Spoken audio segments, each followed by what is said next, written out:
الحمد لله نحمده ونستعينه ونستغفره ونعوذ بالله من شرور أنفسنا ومن سيئات أعمالنا من يهده الله فلا مضل له ومن يضلله فلا هادي له وأشهد أن لا إله إلا الله وحده لا شريك له وأشهد أن محمدا عبده ورسوله يا أيها الذين آمنوا اتقوا الله حق تقاته ولا تموتن إلا وأنتم مسلمون يا أيها الناس اتقوا ربكم الذي خلقكم من نفس واحدة وخلق منها زوجها وبث منهم رجالا ونساء واتقوا الله الذي تساءلون به والأرحام إن الله كان عليكم رقيبا يا أيها الذين آمنوا اتقوا الله وقولوا قولا سديدا يصلح لكم أعمالكم ويغفر لكم ذنوبكم ومن يطع الله ورسوله فقد فاز فوزا عظيما أما بعد فإن خير الحديث كتاب الله وخير الهدي هدي محمد صلى الله عليه وسلم وشر الأمور محدثاتها وكل محدثة بدعة وكل بدعة ضلالة وكل ضلالة في النار أعوذ بالله من الشيطان الرجيم بسم الله الرحمن الرحيم وأن المساجد لله فلا تدعوا مع الله أحدا وقال رسول الله صلى الله عليه وسلم من مات وهو يدعو من دون الله ندا دخل النار মহান আল্লাহর সমস্ত প্রশংসা যে আল্লাহ রাব্বুল আলামিন একমাত্র ইবাদত বন্দেগীর হকদার, সত্য মাবুদ, সত্য উপাস্য। সে আল্লাহরই সমস্ত প্রশংসা যে আল্লাহ রাব্বুল আলামিন আমাদেরকে সৃষ্টি করেছেন একমাত্র তাঁর ইবাদত বন্দেগীর জন্য। সমস্ত রকমের ইবাদত হবে একমাত্র মহান আল্লাহ তাবারাক ওয়া তাআলার জন্য। দরুদ ও সালাম নাযিল হোক প্রিয় নবী মুহাম্মদ রাসূলুল্লাহ সাল্লাল্লাহু আলাইহি সাল্লামের প্রতি, যিনি একমাত্র মহান আল্লাহর ইবাদত বন্দেগীর দিকে মানব জাতিকে আহ্বান করার জন্য প্রেরিত হয়েছিলেন। আর এই তাওহীদ, আল্লাহর একত্বের দাওয়াত, একমাত্র আল্লাহ রাব্বুল আলামিনকে আহ্বান করা, এর দাওয়াত দেওয়ার কারণেই তার সাথে শত্রুতা করেছিল তার জাতিরা। আল্লাহুম্মা সাল্লি আলাইহি আল্লাহুম্মা বারিক আলাইহি। আজকে আলোচনা করব আপনাদের সামনে আল্লাহ ছাড়া অন্যকে ডাকা, অন্যকে আহ্বান করা, অন্যের কাছে দোয়া প্রার্থনা করা, ফরিয়াদ করা সম্পর্কে কোরআনে কারীমে মহান আল্লাহ পাক কি বলেছেন এবং নবী করিম সাল্লাল্লাহু আলাইহি সাল্লাম সেই সব লোকদের সম্পর্কে কি বলেছেন যারা আল্লাহ ছাড়া অন্যকে আহ্বান করে থাকে। আজকে মুসলিম বিশ্বে এক শ্রেণীর মানুষ যারা নিজেকে মুসলিম বলা সত্ত্বেও অনেকেই তাদের নামাজ, রোজা, হজ, যাকাত করা সত্ত্বেও, ইসলামের বিভিন্ন বিধিবিধান পালন করা সত্ত্বেও আল্লাহ ছাড়া অন্যকে আহ্বান করে থাকে, আল্লাহ ছাড়া অন্যকে ডাকে, আল্লাহ ছাড়া অন্যের কাছে দোয়া করে, আল্লাহ ছাড়া অন্যের কাছে ফরিয়াদ করে, বালা মুসিবত আসলে মুক্তি কামনা করে, উদ্ধার কামনা করে আল্লাহ ছাড়া অন্যের কাছে। ওলি আউলিয়া যাদেরকে বলে থাকে, আল্লাহর সৎ বান্দা, নেক বান্দা যাদেরকে বলে থাকে, তাদের কাছে তারা দোয়া করে থাকে, আহ্বান করে থাকে তাদেরকে, যাতে করে আল্লাহর কাছ থেকে তারা তাদের আরোগ্যতা নিয়ে আসে, তাদের বালা মুসিবত দূর করে দেয়। এইভাবে তারা আল্লাহ ছাড়া অন্যকে ডেকে থাকে, অথচ তারা নিজেদেরকে মুসলিম বলে থাকে। তাদের ইসলাম কি থাকে, তাদের ঈমান কি থাকে আল্লাহ ছাড়া অন্যকে ডাকার পরে? এই সম্পর্কেই আপনাদের সামনে কোরআনে কারীমের ভাষায় কিছু কথা শোনাবো। মহান আল্লাহ কি বলেছেন ওই সব ব্যক্তিদের সম্পর্কে যারা আল্লাহ ছাড়া অন্যকে আহ্বান করে থাকে। জেনে রাখতে হবে যে আল্লাহ ছাড়া অন্যকে ডাকা, অন্যকে আহ্বান করা বড় শিরক। আর বড় শিরক তাকেই বলে যে শিরক করার পরে ইসলামের গণ্ডি থেকে মানুষ বেরিয়ে যায়, ইসলামের মধ্যে আর থাকে না, সেই ব্যক্তি আর মুসলিম থাকে না, তখন তার নাম মুশরিক হয়ে যায়। বড় শিরক যে ব্যক্তি করে সেই ব্যক্তি দুনিয়াতে মুসলিম হয়ে আর থাকতে পারে না, ইসলাম থেকে বেরিয়ে ইসলাম বিমুখ মুরতাদ হয়ে যায়, তার নাম হয়ে যায় মুশরিক। ছোট শিরক করলে কাবিরা গুনাহ হয়, ফাসিক হয়, তারপরেও ইসলামের মধ্যে থাকে, কিন্তু বড় শিরক করলে মানুষ ইসলামের মধ্যে আর থাকে না। এটি হচ্ছে পার্থিব বিধান, দুনিয়ার বিধান। পরলৌকিক বিধান, আখিরাতের বিধান, যে ব্যক্তি আল্লাহ ছাড়া অন্যকে আহ্বান করে বা বড় শিরক করে, যে কোনো রকম ইবাদত বন্দেগী আল্লাহকে না দিয়ে আল্লাহ ছাড়া অন্যকে যদি আল্লাহর হক দেয়, তাহলে সেই ব্যক্তির আখেরাতের পরিণাম, পরলৌকিক বিধান হচ্ছে যে চিরকালের সে জাহান্নামী, চিরকালের সে জাহান্নামী, এবং কখনো সে জান্নাতে যেতে পারবে না। যদিও সে নামাজি হোক, রোজাদার হোক, হাজি সাহেব হোক, আর যতই নেক আমল করুক না কেন, কোনোদিন জান্নাতে যেতে পারবে না। আল্লাহ রাব্বুল আলামিন ওই সব বড় মুশরিকদের জন্য জান্নাতকে হারাম করেছেন এবং জাহান্নামকে তাদের জন্য অপরিহার্য করেছেন, এবং তারা জাহান্নাম থেকে কোনোদিন বের হতে পারবে না। তাও মহান আল্লাহ কোরআনে কারীমে ইরশাদ করেছেন, ওমা হুম বিখারিজিনা মিনান নার, তারা জাহান্নাম থেকে কোনোদিন বেরিয়ে আসতে পারবে না। কারণ এক শ্রেণীর মানুষ আছে মুসলিমদের মধ্যে যারা ফাসিক, গুনাহগার, পাপিষ্ঠ, বিভিন্ন রকমের পাপ করে, কিন্তু তাদের তাওহীদ, আল্লাহর একত্ব ঠিক আছে। এক আল্লাহ রাব্বুল আলামিনকে বিশ্বাস করেছে এবং তার সাথে কাউকে অংশীদার স্থাপন করেনি। 5 ওয়াক্ত নামাজ পড়েছে, কিন্তু সুদ খেয়েছে, ঘুষ খেয়েছে, জুলুম করেছে, অত্যাচার করেছে, বেঈমানি করেছে, মিথ্যা কথা বলেছে, বহু রকমের পাপ হয়তো করেছে। এক শ্রেণীর মানুষ, তারা ফাসিক। এই ফাসিকদের সম্পর্কে কোরআন এবং হাদিস দ্বারা যা প্রমাণিত তা হচ্ছে যে কোনো একদিন জাহান্নাম থেকে বেরিয়ে আসবে আর জান্নাতে যাবে ইনশাআল্লাহ তাআলা আল্লাহর রহমতে এবং প্রিয় নবী সাল্লাল্লাহু আলাইহি সাল্লামের শাফাআতে। শাফাআত রয়েছে ফাসিকদের জন্য, গুনাহগার এই উম্মতের যারা, তাদের জন্য, মুশরিকদের জন্য নয়। আল্লাহর রহমতে, ফজলে এবং নবী করিম সাল্লাল্লাহু আলাইহি সাল্লামের শাফাআতে তারা জাহান্নাম থেকে কোনো এক সময় জাহান্নামে জ্বলে জ্বলে জ্বলে বিভিন্ন অপরাধীদের বিভিন্ন রকমের শাস্তি হবে, সেসব হয়ে একদিন বেরিয়ে আসবে জাহান্নাম থেকে। কিন্তু যারা বড় মুশরিক, তাদের সম্পর্কে মহান আল্লাহ কি বলছেন, ওমা হুম বিখারিজিনা মিনান নার, তারা জাহান্নাম থেকে কখনো বের হতে পারবে না, জাহান্নাম থেকে তাদের বের হওয়ার কোনো সুযোগ নেই। জি, ফামা তানফাহুম শাফাআতুশ শাফিঈন, এবং সুপারিশও কোনো কাজে আসবে না।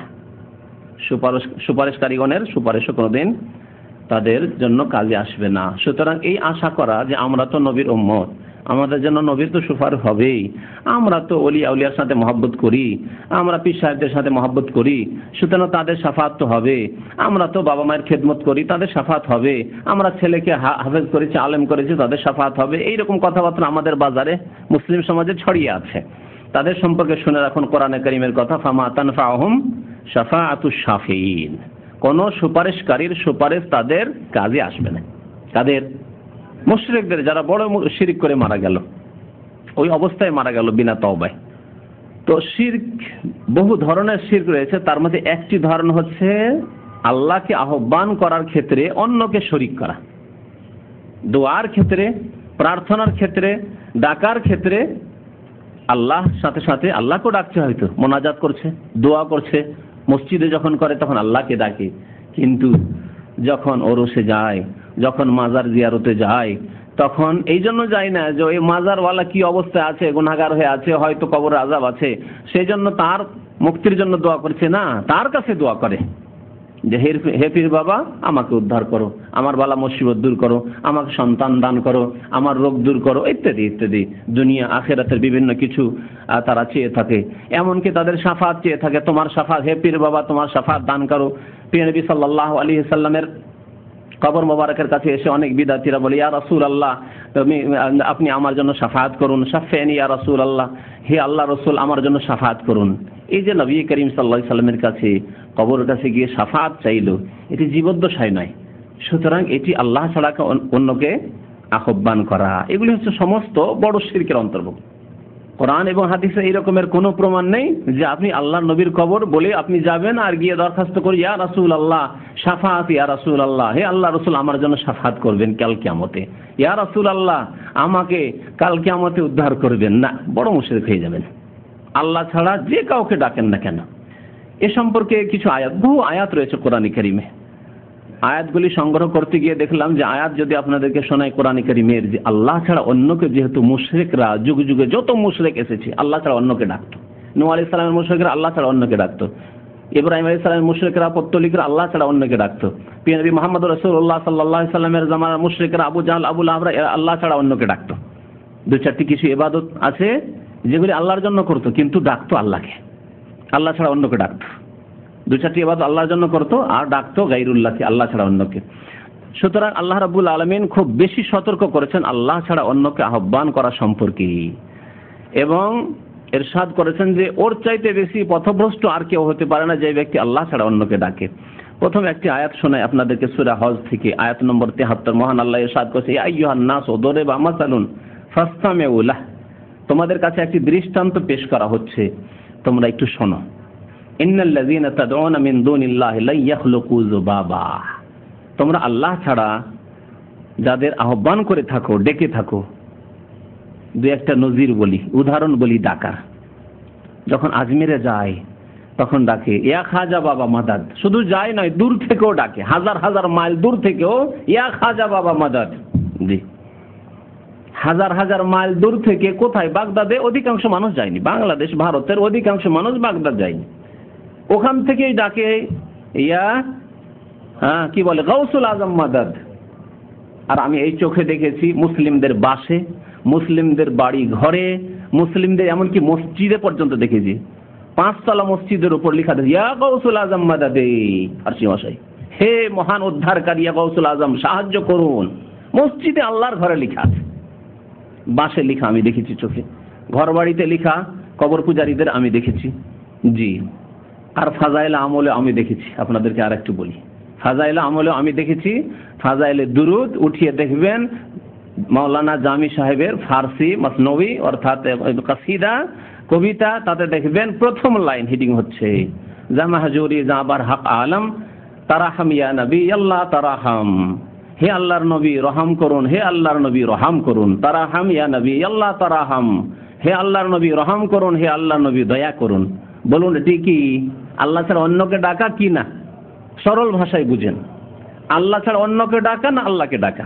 দুইয়ের এক আপনাকে জবাব দিতে হবে। আপনাকে আল্লাহ বিবেক দিয়েছে, আর আল্লাহ বলেছেন যে আপনাকে লাহুম কুলুবুন লা ইয়াফকাহুনা বিহা করলে হবে না, অন্তর দেওয়া হয়েছে বোঝার জন্য। নির্বোধ হয়ে যাবেন, বলেন জানি না। এত বড় আলেম যখন লিখেছেন, এত বড় শাইখুল হাদিস যখন লিখেছেন, কারণ এইরকম কিছু বিদাতি মোল্লা হুজুরদের সাথে আমার সাক্ষাৎ হয়েছে, যাদেরকে যখন দেখা হলো, এসব জিনিস দেখানো হলো, তখন বলে কেমন করে বলবো, আমরা তো তেমন কিছু বুঝি না, এত বড় বড় আলেম তারা, এত বড় শাইখুল হাদিস, তাদের এত দিনই খেদমাত রয়েছে, আর তারা লিখেছেন, কি করে বুঝবো কি উদ্দেশ্যে লিখেছেন?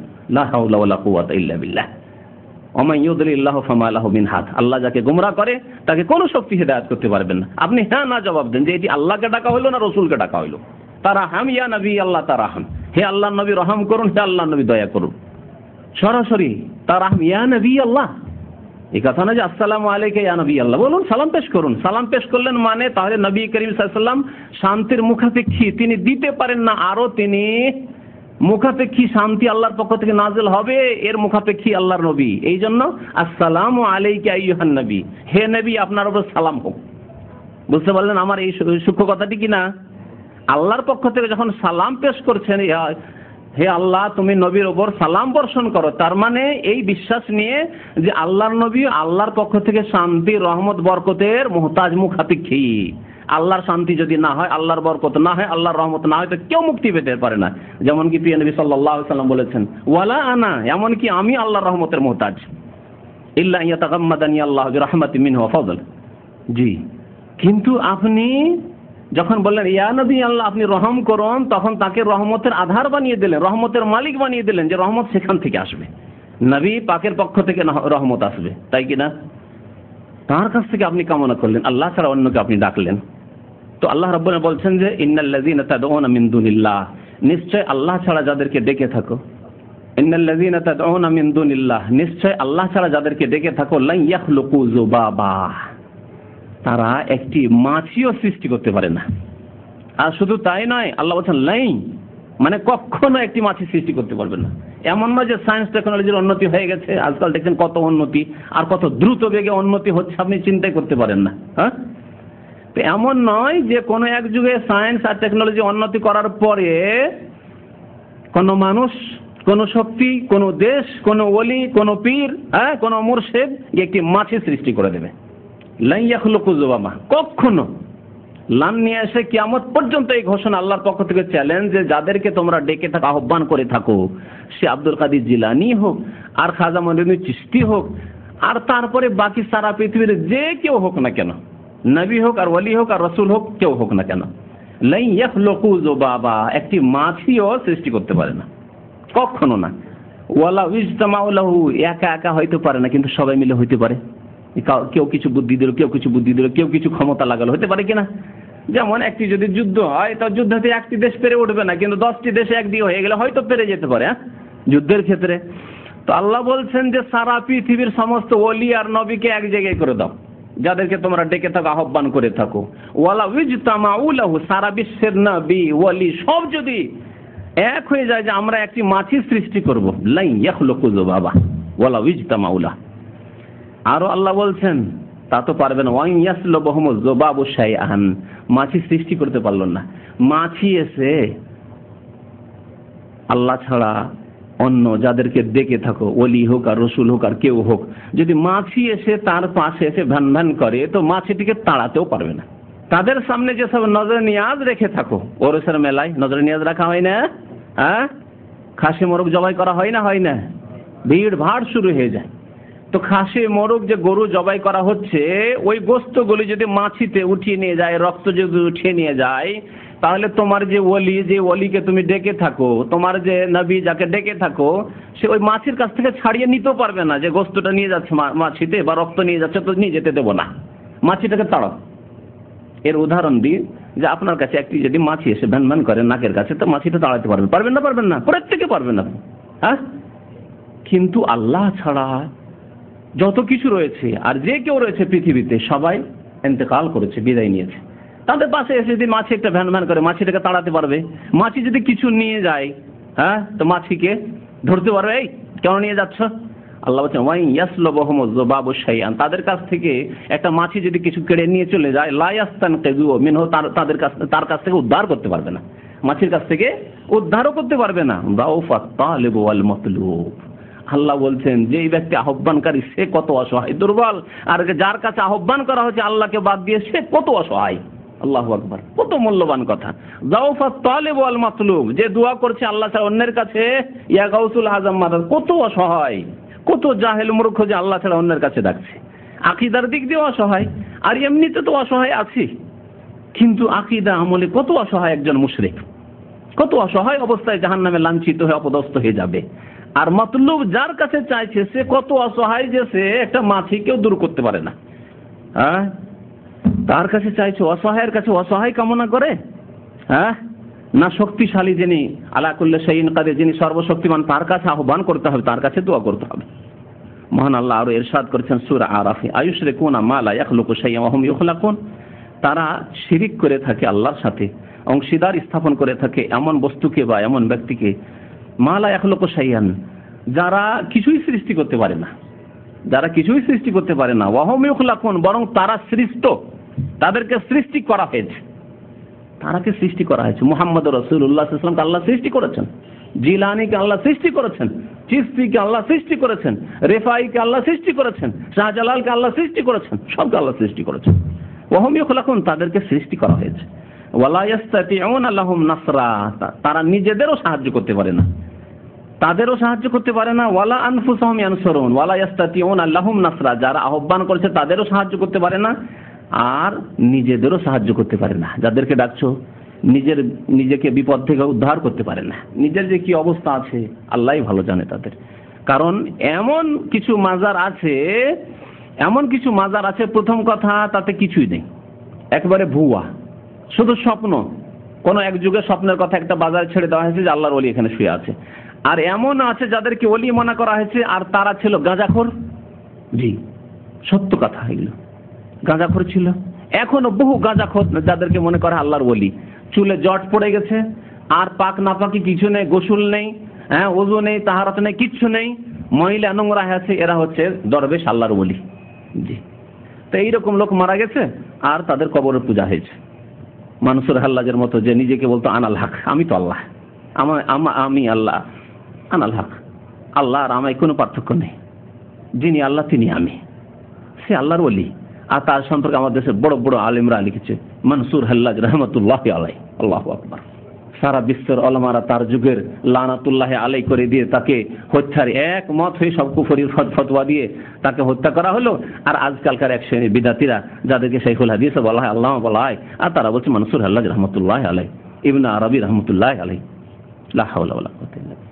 তো তারা নিজেরও সাহায্য করতে পারে না, আর অন্যরা যারা তাদের কাছে আহ্বান করে তাদেরও সাহায্য করতে পারে। ওয়াইন তাদউহুম ইলাল হুদা লা ইয়াত্তাবিউকুম, তাদেরকে যদি ডাকো, আহ্বান করো, তো তোমাদের অনুসরণ করতে পারবে না। সাওয়াউন আলাইকুম আদাউতুহুম আমানতুম সামিতুন, তাদেরকে ডাকো আর না ডাকো সব সমান। ইন্নাল্লাযীনা তাদউনা মিন দুনিল্লাহি ইবাদুন আমসালুকুম, তারপর আল্লাহ বলছেন আল্লাহ ছাড়া অন্যকে যে তোমরা আহ্বান করে থাকো তারা তোমাদের মতোই আল্লাহর গোলাম। ইবাদুন আমসালুকুম, তোমাদের মতোই আল্লাহর বান্দা। ফাদউহুম, তোমরা ডাকবে তাদেরকে, খুব ডাকো। ফালিয়াস্তাজিবু লাকুম, দেখি তোমাদের ডাকে সাড়া দেয় কি, তোমাদের ডাকে সাড়া দিতে পারবে। ইন কুনতুম সাদিকিন, যদি তোমরা সত্যবাদী হও। কিন্তু বিদআতপন্থী যারা কবর মাজার পূজা মুসলিমদের মাঝে যারা ঢুকিয়েছে আর শয়তানের শিকার হয়েছে আর শিরক তাদের আকীদা আমলে ঢুকে গেছে, তাদের ভ্রান্ত আকীদার শেষ নেই। নবী করিম সাল্লাল্লাহু আলাইহি ওয়াসাল্লামের কবর কাছে এসে একেবারে কিছু কবিতা পাঠ করলো, আর নবী সাল্লাল্লাহু আলাইহি ওয়াসাল্লামের হাত বেরিয়ে আসলো। নবী করিম সাল্লাল্লাহু আলাইহি ওয়াসাল্লামের কবর কাছে এসে সালাম পেশ করলো, আর ওয়ালাইকুম আসসালামের জবাব আসলো। এইসব কথাবার্তা, জি, এইরকম মিথ্যা কথা বলে জনসাধারণকে শিরকের দিকে ঠেলে দেওয়া হচ্ছে। আল্লাহ রাব্বুল বলছেন ফাদউহুম, তাদেরকে ডাকো। ফালিয়াস্তাজিবু লাকুম, তোমাদের জবাব দিক তো। ইন কুনতুম সাদিকিন, তোমরা যদি সত্যবাদী হও কখনো জবাব দিতে পারবে না। ওয়ামা আনতা বিমুসমিন মান ফিল কুবুর, আল্লাহ অন্য জায়গায় বলছেন যারা কবরে চলে গেছে তাদেরকে শোনাতে পারবে না। কোরআনে কারীম ওয়ামা আনতা বিমুসমিন, তুমি শোনাতে পারবে না মান ফিল কুবুর, যে ব্যক্তি কবরে চলে গেছে। আর কবরে যাওয়ার পরেও তাদেরকে ডাকতে থাকছেন। বরং শুধু এতটুকু নয়, বরং আরো শোনেন, তাদের এইরকম শিরকি কুফরি ধারণা যে আল্লাহর ওয়ালি জীবিত থাকাকালীন যত শক্তি তার থাকে, ইন্তেকাল করে গেলে, মানে চোখের ইন্তেকাল তো তারা বলে না, মরে না, তা আল্লাহর ওয়ালি তাদের কাছে মরেই না, চোখের আড়াল হয়ে গেলে, পর্দার আড়াল হয়ে গেলে তারা আরো বেশি শক্তিশালী হয়ে যায়, অর্থাৎ কবরে চলে গেলে আরো বেশি শক্তিশালী হয়ে যায় তারা। এসব কথাবার্তা আহমদ রেজা খানের কিতাবে, এবং যারা বাংলাদেশে নিজেদেরকে রেজভি বলে তাদেরকে বেরেলই বলা হয়, তাদের কিতাবে সব মজুদ আছে। আল্লাহর ওলিরা মারা গেলে তারা একবারে আল্লাহর পক্ষ থেকে বিশাল শক্তির মালিক হয়ে যায়, আর এই শক্তি আল্লাহর পক্ষ থেকে আতাই, সমস্ত শক্তি আল্লাহ দিয়ে দেন, যা ইচ্ছা তাই করতে পারে তারা। তাসাররুফ কামেলের ইখতিয়ার রাখে, তাসাররুফ কামেল মানে পুরো নিয়ন্ত্রণের ইখতিয়ার রাখে, ক্ষমতা রাখে তারা। আল্লাহ রাব্বুল আলামিন আরো ইরশাদ করেছেন যে কুল আরাআইতুম মা তাদউনা মিন দুনিল্লাহ, আচ্ছা বলো তো যাদেরকে তোমরা আহ্বান করে থাকো, মুশরিকদেরকে আল্লাহ সম্বোধন করে বলছেন, আল্লাহ ছাড়া যাদেরকে আহ্বান করে থাকো, আরুনি মাজা খালাকু মিনাল আরদ, তারা পৃথিবীর কোন জিনিসটা সৃষ্টি করেছে। আল্লাহ কত সুন্দর করে মানুষকে নসিহত করেছেন, আরুনি মাজা খালাকু মিনাল আরদ, আল্লাহু আকবার। আল্লাহর মতো উত্তম নসিহত উপদেশ আর কেউ দিতে পারবে না।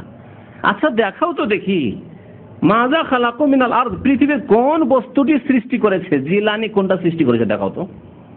মুহাম্মদ রাসূলুল্লাহ কোন বস্তুটি সৃষ্টি করেছে দেখাও তো দেখি। যদি সৃষ্টির ক্ষমতা থাকে তো মানুষ কি নিজের জন্য ভালো জিনিসটা নেবে না? নবী করিম সাল্লাল্লাহু আলাইহি ওয়াসাল্লাম নিজের জন্য একটা ছেলে রাখবেন না? রাখতেই পারলেন না।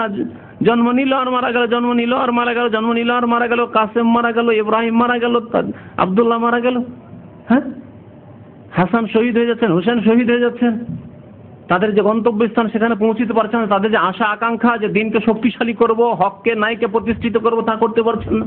নবী করিম সাল্লাল্লাহু আলাইহি ওয়াসাল্লাম কি ক্ষমতা থাকা সত্ত্বেও তা করলেন না নাকি? আর তারা নিজেরাই হাসান হোসেন রাদিয়াল্লাহু কত বড় আল্লাহর ওলি ছিলেন। এসব আল্লাহর ওলির কদম পর্যন্ত জিলানী আর চিশতি পৌঁছতে পারবে না। হাসান হোসেন আলী সাহাবাই কেরামদের মধ্যে এক একজন সাহাবাই কেরামকে যদি ধরেন ওলি হিসাবে, তো এমন আল্লাহর ওলি যে তাদের কদম পর্যন্ত যেসব ওলি ওলি করে আর গৌসুল আজম করে রেখেছে, এ মুশরিক লোকেরা তাদের কদম পর্যন্ত পৌঁছতে পারবে না। তারা নিজেদেরকে উদ্ধার করতে পারলেন না বালা মুসিবত বিপদ আপদ থেকে। আল্লাহর পক্ষ থেকে যখন ফয়সালা হলো তখন মাজা খালাকু মিনাল আরদ, কি সৃষ্টি তারা করতে পেরেছে? আম লাহুম শিরকুন ফিস সামাওয়াতি, আকাশে কোনো অংশ আছে? আকাশে কোনো তারকা সৃষ্টি করেছে? আকাশে চন্দ্র নক্ষত্র সূর্য, আকাশের নিয়ন্ত্রণ, এসবে তাদের কোনো ভাগ আছে? ইতুনি বিকিতাবি মিন ক্বাবলি হাযা, কোন একটি কিতাব থেকে প্রমাণ নিয়ে আসো, কোরআন থেকে একটি প্রমাণ নিয়ে আসো। তাওরাত ইনজিলে কি আল্লাহ নাযিল করেছেন? ইব্রাহিম আলাইহিস সালামের সহিফায় কি এই শিরকি বিধান নাযিল করেছেন? আও আসারাতিন মিন ইলমিন ইন কুনতুম সাদিকিন, তোমরা যদি সত্যবাদী হও তাহলে কোন একটি ওহী ভিত্তিক ইলম নিয়ে আসো, কোন হাদিস, ওই হাদিসের কথা নিয়ে আসো। তারপর আল্লাহ ইরশাদ করেছেন আমান আযাল্লু মিম্মান ইয়াদউ মিন দুনিল্লাহ, আল্লাহ ছাড়া অন্যকে যারা আহ্বান করে তার চাইতে বেশি পথভ্রষ্ট আর পৃথিবীতে কে হতে পারে? অর্থাৎ তার চাইতে বেশি পথভ্রষ্ট আর পৃথিবীতে কেউ নেই। আর কাদেরকে ডাকে? যাদেরকে ডাকে মাল্লা ইয়াস্তাজিবু লাহু ইলা ইয়াউমিল কিয়ামা, কিয়ামত পর্যন্ত তাদের ডাকে সাড়া দিতে তারা পারে না। কিয়ামত পর্যন্ত তাদের ডাকে তারা সাড়া দিতে পারে না। রাসূলুল্লাহ সাল্লাল্লাহু আলাইহি ওয়াসাল্লাম না কোনোদিন সাড়া দিয়েছেন না দেবেন। যদি সাড়া দিতেন কারো ডাকে, তো মা আয়েশা রাদিয়াল্লাহু তাআলা আনহার ডাকে অবশ্যই কখনো না কখনো সাড়া দিতেন। প্রিয় নবী সাল্লাল্লাহু আলাইহি সাল্লামকে যখন জিজ্ঞাসা করা হলো আইয়ুন নাস আহাব্বু ইলাইক, ইয়া রাসূলুল্লাহ আপনার নিকট সবচেয়ে প্রিয় ব্যক্তি কে, তখন কি বলেছিলেন তিনি বলুন তো? আয়েশা। আয়েশা সবচেয়ে প্রিয় ব্যক্তি, আয়েশা রাদিয়াল্লাহু তাআলা আনহা। মিনার রিজাল, পুরুষদের মধ্যে থেকে সবচেয়ে প্রিয় ব্যক্তি কে আপনার? তখন কি বলেছেন নবী সাল্লাল্লাহু আলাইহি ওয়াসাল্লাম? আবুহা, তার পিতা আবু বকর সিদ্দিক রাদিয়াল্লাহু তাআলা আনহু। নবী করিম সাল্লাল্লাহু আলাইহি ওয়াসাল্লাম কোনদিন আবু বকরের ডাকে না, তারা ডাকতে গিয়েছিলেন, কারণ জানছিলেন ইসলামিক আকীদা, তারা এই কবর পূজারী মুশরিক ছিলেন না, এজন্য কোনদিন ডাক দিতেও জাননি যে ইয়া রাসূলুল্লাহ একবার তো সাড়া দেন, একবার তো আপনার সালাম দোয়া কিছু শুনি, আপনার তো একটু হাত মোবারক দেখি, একটু চেহারা মোবারক দেখি, এসব কথা বলতে গিয়েছেন? আছে কোথাও? আসারাতি মিন ইলমিন কোন হাদিস আছে? মাল্লা ইয়াস্তাজিবু লাহু ইলা ইয়াউমিল কিয়ামা ওয়া হুম আন দুআইহিম গাফিলুন। আর এরা যে আহ্বান করছে, কেউ গিয়ে বলছে মদিনায় গিয়ে মাদাদ ইয়া রাসূলুল্লাহ, কেউ বলছে ইয়া রাসূলুল্লাহ, কেউ বলছে জিলানি শাইয়ান লিল্লাহ, ইয়া গাউসুল আযম মাদাদ, কেউ বলছে ইয়া খাজা বাবা মাদাদ, ওয়া হুম আন দুআইহিম গাফিলুন। তাদেরকে যে এইভাবে ডাকা হচ্ছে এর থেকে গাফিল। আটরসিতে গিয়ে, মাইজবান্ডারিতে গিয়ে, শাহজালালে গিয়ে, ফুরপুরাতে গিয়ে, যেখানে গিয়ে যে ডাকুক না কেন, গাফিল, অনবহিত, জানে না তারা জানে না যে আমাদের সাথে কি করা হচ্ছে। আমাদের কাছে আসছে লোকেরা আর ভিড়ভাড় করছে আর এই শিরক কুফরি করছে, খাসি মোরগ জবাই করছে, এসব তারা জানেন না, গাফিলুন। ওয়াইজা হুশিরান নাস, কাল কিয়ামতে কি হবে? আল্লাহ বলছেন কিয়ামতের দিনে যখন হাসর হবে, সমস্ত মানুষকে যখন একত্রিত করা হবে, সমবেত করা হবে, কানু লাহুম আদান, এই আম্বিয়া, এই রাসূলগণ, এই ওলি আউলিয়া সালেহিন আল্লাহর নেক বান্দা, যাদের কবর মাজার বানিয়ে সেজদা করা হয়েছে, যাদেরকে ডাকা হয়েছে, এরা এই ভক্তদের শত্রু হয়ে যাবে, এই কবর পূজারীদের শত্রু হয়ে যাবে। কানু লাহুম আদা ওয়া কানু বিইবাদাতিহিম কাফিরিন। আর তাদেরকে যে সেজদা করেছে, তাদের জন্য খাসি মোরগ জবাই করেছে, ওরসের মেলা লাগিয়েছে, চাদর চড়িয়েছে, তাদের কাছে গিয়ে ফরিয়াদ করেছে, দোয়া করেছে, সন্তান চেয়েছে, রোগ বালা মুসিবত উদ্ধার করার কামনা করেছে, এগুলি অস্বীকার করবে যে আল্লাহ কিছুই জানি না, কিছুই জানি না আমরা। ওয়াহুম আন দুআইহিম গাফিলুন ওয়া ইযা হুশিরান নাসু কানু লাহুম আদা ওয়া কানু বিইবাদাতিহিম কাফিরিন। অস্বীকার করবে যে আমরা জানি না, আমরা বলিও নি আর খবরও রাখি না। সূরা আহকাফ আয়াত নম্বর 6। মহান আল্লাহ রাব্বুল আলামিন, বহু আয়াত রয়েছে, আরেকটি আয়াতে ইরশাদ করেছেন ওয়াল্লাযিনা ইয়াদউনা মিন দুনিল্লাহি লা ইয়াখলুকুনা শাইআ। আল্লাহ ছাড়া অন্যকে যে তারা ডেকে থাকে, আহ্বান করে থাকে, তারা কোনো কিছুই সৃষ্টি করতে পারে না। ওয়াহুম ইখলাকুন, বরং তারাই সৃষ্টি করা হয়েছে, তাদেরকে তারাই সৃষ্ট। আমওয়াতুন গায়রু আহিয়া, অতিরিক্ত আর আল্লাহ বলছেন আমওয়াত, এরা মৃত। আল্লাহ কি বললেন? এরা মৃত। আর এই কোরআনের কথা যদি কেউ বলে বাংলাদেশে, ভারতে, পাকিস্তানে গিয়ে ওলি আউলিয়া মৃত, আল্লাহর নবী মৃত, হ্যাঁ, রাসূলগণ মৃত, তো বলবে এই ওয়াহাবি এসছে। তো ওয়াহাবি কোরআনের কথা বলে না নিজের কথা বলে? আল্লাহ বলছেন আমওয়াতুন, এরা মৃত, গায়রু আহিয়াইন, আল্লাহ আরো তাকিদের সাথে, মৃত বলে দেওয়াই যথেষ্ট ছিল, গায়রু আহিয়াইন, জীবিত নন।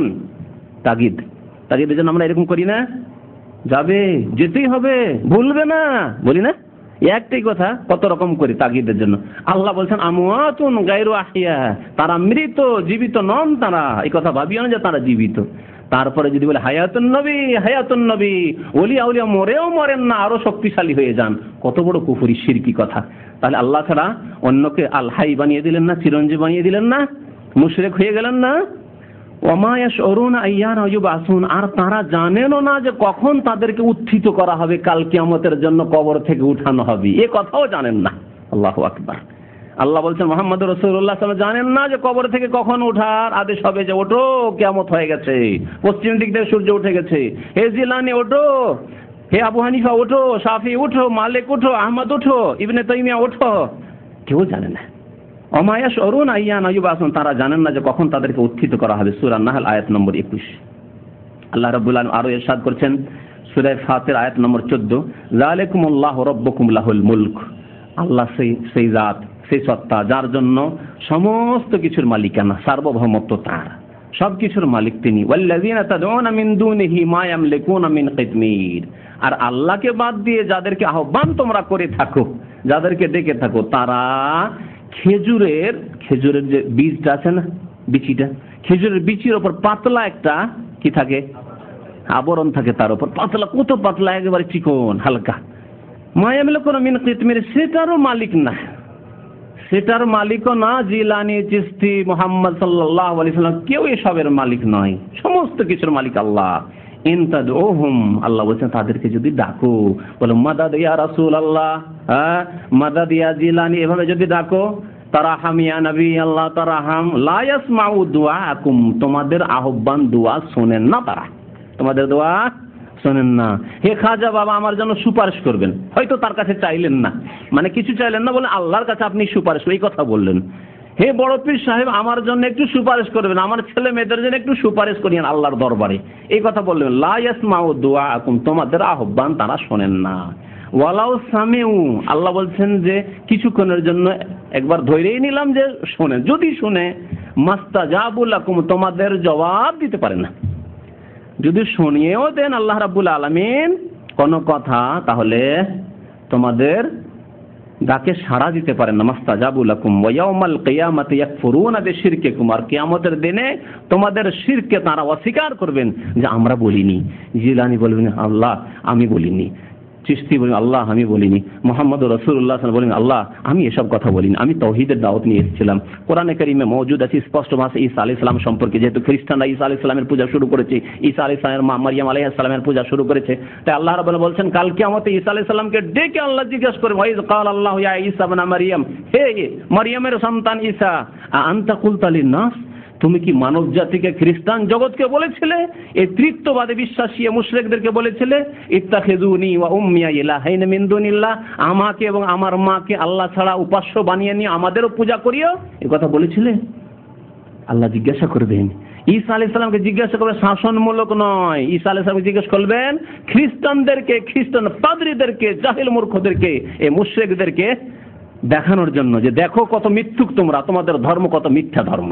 জি, আনতা কুলতা লিন-নাস ইত্তাখিযুনি ওয়া উম্মিয়া ইলাহাইন মিন দুনিল্লাহ, ক্বালা সুবহানাক, ঈসা আলাইহিস সালাম কি বলবেন? সুবহানাক, আল্লাহ তুমি পুত পবিত্র, পাক, তোমার জাত পাক, তুমি শিরক থেকে পাক, তুমি পার্টনারশিপ থেকে পাক, তোমার কোনো অংশ নেই, তোমার সাথে কোনো কারো অংশ নেই। সুবহানাকা, তুমি পাক। মা কুলতু লাহুম ইল্লা মা আমারতানি বিহি, আল্লাহ আমি তাই বলেছি যা তুমি আদেশ করেছিলে, কি আনে আবুদুল্লাহ রাব্বি ওয়া রাব্বাকুম, যে একমাত্র আমার রব এবং তোমাদের রবের ইবাদত বندگی করো। ঈসা আলাইহিস সালাম কি বলছেন? আমার রব আল্লাহ এবং তোমাদের রব আল্লাহ, তার একমাত্র ইবাদত করো। আল্লাহ যতদিন আমি ছিলাম তাদের মাঝে ততদিন দেখেছি, তারপর জানি না তারা কি করেছে। এইভাবে সমস্ত আম্বিয়া এবং রাসূলগণ যাদের পূজা করা হয়েছে, যাদেরকে আল্লাহর শরীক বানিয়ে দেওয়া হয়েছে, তাদেরকে আল্লাহ রাব্বুল আলামিন কাল কিয়ামতে ডেকে জিজ্ঞাসা করবেন, আর তারা অস্বীকার করে, ওয়া ইয়াউমাল কিয়ামাতি ইয়াকফুরুনা বিশিরকিকুম, তোমাদের শিরকে তারা অস্বীকার করবে। ওয়ালা ইউনাব্বিউকা মিসলু খাবীর, আল্লাহর মতো আর কেউ তোমাদেরকে সত্য দিন সম্পর্কে জ্ঞান দিতে পারে না। আল্লাহ তোমাদেরকে সত্য দিনের স্পষ্ট রাস্তা বাতলিয়ে দিয়েছেন, সুতরাং সেই পথে তোমরা থাকো। আল্লাহ রাব্বুল আলামিন আরো কোরআনে কারীমে ইরশাদ করেছেন, ওয়াত্তাখাযু মিন দুনিহি আলিহাতা লা ইয়াখলুকুনা শাইআন ওয়া হুম ইখলাকুন, তারা আল্লাহ ছাড়া অন্য বহু উপাস্য সাব্যস্ত করেছে, যারা নিজেরা কোনো কিছুই সৃষ্টি করেনি, বরং তাদেরকে সৃষ্টি করা হয়েছে। ওয়ালা ইয়ামলিকুনা লিআনফুসিহিম দাররান ওয়ালা নাফআ, না ক্ষতির তারা মালিক, কারো ক্ষতি করতে পারে, আর না উপকারের মালিক, তারা কারো উপকার করে দিতে পারে। ওয়ালা ইয়ামলিকুনা মাউতান, আর না কারো মৃত্যুর মালিক, কারো মরণ দিতে পারে। যে রে আমরা তো যেতাম, বিশেষ করে যারা শিরক বিদআত থেকে, কবর মাজার পূজা থেকে আমাদের দেশে অনেকে তওবা করে, তারা এই ভয়ে কিন্তু ভীত। এতদিন ধরে চাদর চড়িয়ে আসলাম, এতদিন ধরে খাসি মোরগ জবাই করে আসলাম, গেলাম ফাতিহা খানি করতে, নজর নিয়াজ করতে, ওরসে গেলাম, আর যদি এখন যাওয়া বন্ধ করে দিই, আপনি যখন হিদায়াতে এখান থেকে যাবেন, আপনার আত্মীয় স্বজন বাবা মা যদি ওইরকম কবর পূজারি হয়, আপনাকে ওইরকম ধমক দিবে, তুই ভয় করিস না, আল্লাহর ওলিকে বলে ভয় করিস না, যাবি না, কখন যে তুই মরিস, তোর ছেলে মেয়ে সব মরে যাবে, সব ধ্বংস হয়ে যাবে, তোর ভয় লাগে না তোকে? এভাবে ভয় দেখাবে। আল্লাহ রাব্বুল কি বলছেন? ওয়ালা ইয়ামলিকুনা মাউতান, না কারো মরণের মালিক যে কাউকে মেরে দেবে, ওয়ালা হায়াতান, না কারো জীবনের মালিক, প্রাণের মালিক যে কাউকে প্রাণ দিয়ে দিবে, আপনি গেলেন আপনাকে ছেলে দিয়ে দিল, মেয়ে দিয়ে দিল, সন্তান দিয়ে দিল। ওয়ালা নুশুরা, আর না কোনো কিছু সংগ্রহ করার মালিক, না পৃথিবী কি উত্থান পতনের মালিক, কোনো কিছুরই মালিক তারা না। সূরা ফুরকান আয়াত নম্বর 3। মহান আল্লাহ রাব্বুল আলামিন এই শিরক সম্পর্কে আরো বহু আয়াত রয়েছে। আরেকটি আয়াত আপনাদেরকে শুধু শোনাই। বলছেন কুল আরাআইতুম শুরাকাআকুমুল্লাযীনা তাদউনা মিন দুনিল্লাহ। আল্লাহ বলছেন আচ্ছা তোমাদের এই শরীক যাদেরকে আল্লাহর সাথে শরীক করেছো আর তাদের কাছে তোমরা দোয়া করে থাকো, তাহলে বোঝা গেল যে দোয়া করলেই শিরক করা হয়। কারণ আমাদের দেশে যারা আল্লাহ ছাড়া অন্যের কাছে আহ্বান করে তারা মনে করে আমরা শিরক কোথায় করলাম। শিরক তো হিন্দুরা করে, শিরক করে হিন্দুরা শিরক করে। আমাদের দেশের মুসলিম জাতিদের ধারণা যে শিরক মানে হিন্দু শিরক করে, বৌদ্ধরা শিরক করে, খ্রিস্টান ইহুদি নাসারা শিরক করে, মুসলিম আবার কোথায় শিরক করে? মুসলিম আবার আল্লাহ ছাড়া অন্যের কোথায় পূজা করে? আল্লাহ বলছেন যাদের কাছে দোয়া করলে আল্লাহ ছাড়া, এই তো শিরক হলো। কুল আরাআইতুম শুরাকাআকুম, তোমাদের যে শরীক আল্লাহর সাথে যাদেরকে শরীক বানিয়েছো, আল্লাযীনা তাদউনা মিন দুনিল্লাহ, যাদের কাছে তোমরা দোয়া করে থাকো, আহ্বান করে থাকো, আরুনি মাযা খালাকু মিনাল আরদ, এরা কি পৃথিবীতে কোনো কিছু সৃষ্টি করতে পেরেছে? আম লাহুম শিরকুন ফিস সামাওয়াতি, আকাশে তাদের কোনো অংশ রয়েছে? আম আতাইনাহুম কিতাবান, অথবা তাদেরকে কোনো প্রমাণ আদি দিয়েছি? ফাহুম আলা বাইয়িনাতিন মিনহু, সেই প্রমাণ সহ তারা এইসব শিরক করছে। বাল ইন ইয়াইদুয যালিমুনা বাযুহুম বাযান ইল্লা গুরুরা। এই হচ্ছে যারা মুশরিক, তারা একে অপরকে প্রতারণা করে থাকে, প্রতারিত করে থাকে, ধোঁকা দিয়ে থাকে। শয়তান, ইবলিস শয়তান এই মুশরিক কবর পূজারীদেরকে প্রতারিত করে, ধোঁকা দেয়। আর কবর পূজারীরা একে অপরকে ধোঁকা দেয়। আরে আমি জানি একটা ঘটনা, সত্য ঘটনা, আমার গ্রামে একটা লোকের ছেলে মেয়ে হচ্ছিল না, 12 বছর 14 বছর বিয়ে শাদী হয়ে গেছে, তারপরে গিয়েছিল শাহজালালে গিয়েছিল, ওই ফুরফুরা গিয়েছিল, ওই আটরসি মাঝ ভান্ডারে গিয়েছিল, আর আজমের শরীফকে গিয়েছিল। আর যাওয়ার পরে যেমনই ফিরে আসলো তারপরে তার একটা ছেলে হয়েছে, খুব সুন্দর ছেলে হয়েছে। তুমিও যাও না কেন? তোমারও তো এতদিন হয়ে গেল বিয়ে শাদী। কি করে? ইন ইয়াইদুয যালিমুনা বাযুহুম বাযান ইল্লা গুরুরা, ধোঁকা দেয়, এরকম করে ধোঁকা দিয়ে মুশরিক বানায়। আল্লাহর কথা। এক দুটি হাদিস শোনায় নবী করিম সাল্লাল্লাহু আলাইহি ওয়াসাল্লামের। আব্দুল্লাহ বিন মাসউদ রাদিয়াল্লাহু তাআলা আনহুমা বয়ান করেছেন, সাআলতুন নবী সাল্লাল্লাহু আলাইহি ওয়াসাল্লাম, আমি নবী করিম সাল্লাল্লাহু আলাইহি ওয়াসাল্লামকে জিজ্ঞাসা করলাম, আইয়ু যামবি আযম ইনদাল্লাহ, আল্লাহর নিকট সবচেয়ে বড় গুনাহ কি? আল্লাহর নিকট সবচেয়ে বড় পাপ গুনাহ কি? কাল, নবী করিম সাল্লাল্লাহু বললেন যে আনতাজআলা লিল্লাহি নিদ্দান ওয়া হুয়া খালাকাকা, আল্লাহর সাথে কাউকে তুমি শরীক করে দিলে, সমতুল্য করে দিলে, সমকক্ষ করে দিলে। আল্লাহর কাছে দোয়া করতে হবে, তুমি অন্যের কাছে দোয়া করলে। আল্লাহকে সিজদা করতে হবে, অন্যকে সিজদা করে দিলে। আল্লাহর কাছে ফরিয়াদ করতে অন্যের কাছে ফরিয়াদ করলে। আল্লাহ রাব্বুল আলামিনের দরবারে ইবাদত বন্দেগী পেশ করতে হবে, তুমি অন্যের জন্য করে। আল্লাহর নামে জবাই করতে হবে, তুমি অন্যের নামে জবাই করে। আল্লাহর নামে খাসি মোরগ ছাড়তে হবে, কোরবানির পশু ছাড়তে হবে, তুমি পীর বাবার নামে, এই খাসিটা পীর বাবার নামে ছেড়ে দিচ্ছি, এটা আটরসি নিয়ে যাবো, এটাও মাঝভান্ডারে নিয়ে যাবো, এটা শাহজালাল ওরস লাগবে তখন এই খাসিটা নিয়ে যাবো, এই মোরগটা ওই অমুক পীরের নামে ছেড়ে রেখেছি। তো আল্লাহ নবী করিম সাল্লাল্লাহু বলছেন যে আনতাজআলা লিল্লাহি নিদ্দান ওয়া হুয়া খালাকাকা, আল্লাহ সৃষ্টি করলেন আর আল্লাহকে বাদ দিয়ে অন্য আল্লাহর মাখলুককে তুমি আল্লাহর সমতুল্য সমকক্ষ বানিয়ে দিলে, আল্লাহর হক অন্যকে দিয়ে দিলে। এটি হচ্ছে সবচেয়ে বড় গুনাহ। তারপরে নবী করিম সাল্লাল্লাহু আলাইহি ওয়াসাল্লাম আরো দুটি গুনার কথা বলেছেন, হত্যা করা, বিশেষ করে নিজের সন্তানকে, আর জেনা করা, আর বিশেষ করে প্রতিবেশীর মেয়ে অথবা প্রতিবেশীর বোন অথবা প্রতিবেশীর স্ত্রী। জেনা হারাম, কিন্তু সবচেয়ে বড় জেনা হচ্ছে প্রতিবেশীদের সাথে প্রতারণা করা, এইরকম আচরণ করা। তো এইভাবে নবী করিম সাল্লাল্লাহু আলাইহি ওয়াসাল্লাম বিভিন্ন গুনার কথাই হাদিস বর্ণনা করেছেন, সহিহ বুখারী শরীফের হাদিস। নবী করিম সাল্লাল্লাহু আলাইহি ওয়াসাল্লাম থেকে আরেকটি হাদিস আব্দুল্লাহ বিন মাসউদ রাদিয়াল্লাহু তাআলা আনহু বর্ণনা করেছেন, ক্বালা নবী সাল্লাল্লাহু আলাইহি ওয়াসাল্লাম, মান মাতা ওয়া হুয়া ইয়াদউ মিন দুনিল্লাহি নিদ্দান, যেই ব্যক্তি এই অবস্থায় মারা গেল যে আল্লাহ ছাড়া অন্যকে সে ডাকতো, ইয়াদউ সে দোয়া করত, ডাকতো, মিন দুনিল্লাহি আল্লাহকে বাদ দিয়ে অন্যকে, আল্লাহকে ছেড়ে দিয়ে অন্যকে ডাকতো। ওরস লাগতো তখন চলে যেত মাজারে, বা কোনো সময় অন্য কোনো সময় গেল মাজারে, আর যাওয়ার পর সেখানে গিয়ে আল্লাহ ছাড়া অন্যকে ডাকলা, হে পীর বাবা আমাকে উদ্ধার করো, হে পীর বাবা আমাকে ছেলে দান করো। এগুলি যে কত বেশি হচ্ছে। যদি আপনি এইরকম জায়গায় কিছুদিন থাকেন আর আপনি একজন জ্ঞানী মুসলিম হন, তাওহীদ সম্পর্কে আপনার জ্ঞান থাকে, তাহলে বুঝতে পারবেন। মদিনা মুনাওয়ারায় যখন থাকতাম তখন একজন মহিলা এসছে উপমহাদেশ থেকে, আর 10টি দরখাস্ত নিয়ে এসছে, যুবতী মহিলা 10টি দরখাস্ত লিখে নিয়ে এসছে। আর লিখে নিয়ে এসে কাগজটা নবী সাল্লাল্লাহু আলাইহি সাল্লামের কবর মোবারকের ওখানে ওই জালি দিয়ে কোন রকম ঢুকাবে, কিন্তু সেখানে ঢুকাতে পারছে না। তো আমার এক বন্ধু ছিল, ইন্ডিয়ান ভাই, নাম ছিল তার আব্দুর রহমান, মদিনা থেকে বাস করে গেছেন। তার সাথে স্বয়ং এই ঘটনা ঘটছে। বলছে আমি তো অনেক চেষ্টা করলাম ভাই, এই একটা দরখাস্ত নিয়েছিলাম, আরজি নিয়ে এসেছিলাম নবী করিম সাল্লাল্লাহু আলাইহি সাল্লামের দরবারে, তো এখানে তো পুলিশ দাঁড়িয়ে আছে, আর এই তো এরা দাঁড়িয়ে আছে, মোতাবারা দাঁড়িয়ে আছে, তো এখানে তো কোনো চান্স নেই, সুযোগ সুবিধা পেলাম না। তো আল্লাহর রাস্তে আমার এই দরখাস্তটা যদি আল্লাহ নবীর দরবারে একটু পৌঁছে দেন, কত টাকা নেবেন বলেন? অসুবিধা নেই, কত টাকা নেবেন, কিন্তু এই দরখাস্তটা আমার পৌঁছে দিতে হবে। দরখাস্ততে কি আছে সে ভাই পড়ে দেখেছে, নিয়ে নিলাম তার কাছ থেকে, নিয়ে আচ্ছা তুমি যাও।